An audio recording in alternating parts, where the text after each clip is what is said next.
Hi అండి. Welcome back to my channel Vasmathi kitchen. So ఇక్కడ ఏంటి అని చూస్తున్నారా? సో క్యాబేజీ తురుము పచ్చడి అయితే చూపించబోతున్నాను. ఈజీగా చెయ్యరాని వారు కూడా చేసేసుకుంటారు.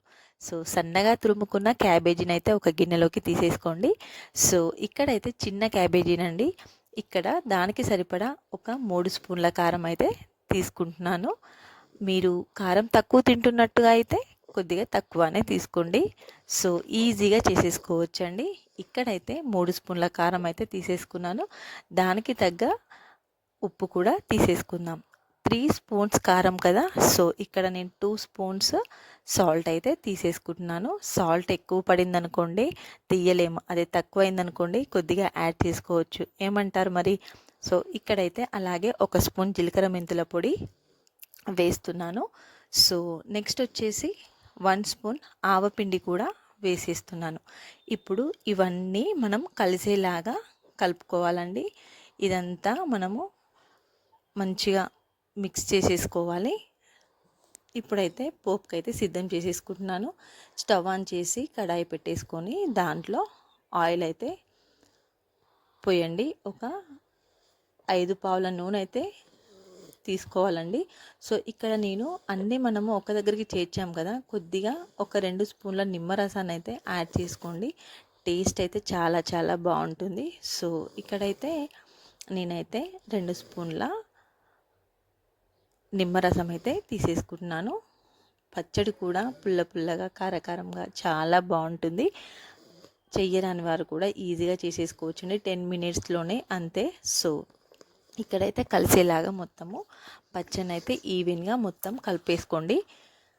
ఇంకో విషయం అండి, క్యాబేజీ పచ్చడ మనం ఇలా పచ్చిది పెడుతున్నాం కదా, సో అన్నంలో వేడి వేడి అన్నంలో వేసుకుంటున్నప్పుడు నోటి కింద పండ్ల కింద అలా కరకరమని తాకుతుంటే చాలా టేస్టీగా ఉంటుంది. సో ఇక్కడ నూనె వేడెక్కిపోయింది. సో జీలకర్ర, ఆవాలు, మన పోపు దినుసులు అన్నీ వేసేసుకోవాలి. నూనె వేడెక్కాక స్టవ్ ఆఫ్ చేసుకొని వెల్లుల్లి రెబ్బలు, అలాగే ఆవాలు, జీలకర్ర ఇవన్నీ అయితే వేసేసుకోవాలండి. స్టవ్ ఆన్లో ఉంటే మాడిపోయే ఛాన్సెస్ ఉంటాయి కాబట్టి స్టవ్ ఆఫ్ చేసేసుకోవాలి. ఇక్కడైతే 1 స్పూన్ పసుపు కూడా యాడ్ చేస్తున్నాను. సో చూడండి, స్టవ్ ఆఫ్ చేసుకున్న తర్వాత కూడా బురగల్లా ఎలా వస్తున్నాయి. నూనె బాగా వేడిగా ఉంది కదా, సో అది మొత్తం చల్లారాక గోరువెచ్చగా ఉన్నప్పుడు మాత్రమే మనం రెడీ చేసి పెట్టుకున్న ఈ క్యాబేజీది ఉంది కదా, సో దాంట్లో అయితే ఈ ఆయిల్ యాడ్ చేసేయడమే. అంతే, క్యాబేజీ పచ్చడి రెడీ అయిపోయినట్టేనండి. సో మామిడికాయ పచ్చడి ఎలా పెడతామో సేమ్ యాజ్ టీజ్గా అలానే పెట్టుకోవచ్చు.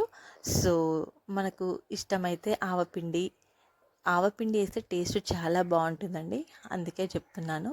సో ఇక్కడైతే మనకు క్యాబేజీ పచ్చడి అయితే రెడీ అయిపోయింది. చూడండి ఎంత బాగుందో. ఇంకా వేడి వేడి అన్నంలో వేసేసుకొని తింటే చాలా చాలా బాగుంటుంది. సో ఒకసారి మీరు కూడా ట్రై చేయండి, చాలా చాలా బాగుంటుంది. సో మనం ఒకవేళ పెద్ద క్యాబేజీ తీసుకున్నాం అనుకోండి, ఒక 1 మంత్ అలా ఉంచుకోవాలనుకుంటే ఒక 2 పెద్ద క్యాబేజీలు తీసుకొని మనం పచ్చడి చేసుకున్న ఫ్రిడ్జ్లో నిల్వ పెట్టుకుంటే 1 మంత్ కాదు 2 మంత్స్ అయినా ఉంటుంది. సో ఇంకెందుకు ఆలస్యం, మీరు కూడా ఈ క్యాబేజీ పచ్చడి ట్రై చేయండి, చాలా చాలా బాగుంటుంది. సో మనకు కావలసినంత తీసేసుకొని పక్కకు పెట్టేసుకొని మనం ఫ్రిడ్జ్లో అయితే స్టోర్ చేసుకోవచ్చండి. ఈ పచ్చడ చాలా చాలా బాగుంటుంది, క్యాబేజీ పచ్చడ. సో ఇంకెందుకు మరి ఆలస్యం, మీరు కూడా ఒక్కసారి ఈ క్యాబేజీ పచ్చడి అయితే ట్రై చేయండి ఫ్రెండ్స్. సో నెక్స్ట్ వీడియోలో మీకు మంచి రెసిపీ అయితే చూపించబోతున్నాను. కొద్దిగా లాంగ్ వీడియోస్ పెట్టడం అయితే పాసిబుల్ కావట్లేదండి, ఖచ్చితంగా పెడతాను. So thanks for watching. Bye bye.